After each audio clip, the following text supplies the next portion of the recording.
आज आपली समस्या आहे, कापूस स्वस्त आहे, कापड महाग आहे, संत्रे टमाटर स्वस्त आहे, ज्यूस महाग आहे.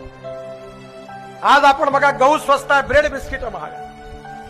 जोपर्यंत आपण डिमांड अँड सप्लायचा सिद्धांत समजून घेणार नाही आणि क्रॉप पॅटर्न बदलवणार नाही आणि पूरक उद्योग विकसित करणार नाही, तोपर्यंत आपला विकास नाही होऊ शकत. दुसऱ्याला दोष देऊन नाही चालणार. एकट्या कोल्हापूर, सांगली, पुणे जिल्ह्यामध्ये 3 जिल्ह्यात मिळून 70 लाख 80 लाख लिटर दूध जिल्ह्यात होतं आणि विदर्भात 15 लाख नाही होत. कोणी रोखलं तुम्हाला? कारण आपण लक्षात दिलं ना. आपण एकच डीएड कॉलेज, बीएड कॉलेज, प्राथमिक शाळा, इंजिनिअरिंग कॉलेज, मेडिकल कॉलेज, बस ऍडमिशन, नोकरी, पैसा आणि पुन्हा तुमच्याकडे आले बाबासाहेब आंबेडकर, महात्मा फुले, शाहू महाराजांच्या महाराष्ट्रामध्ये काय झालं? आणि मग आलं तर आपल्या बायकोला तिकीट द्या.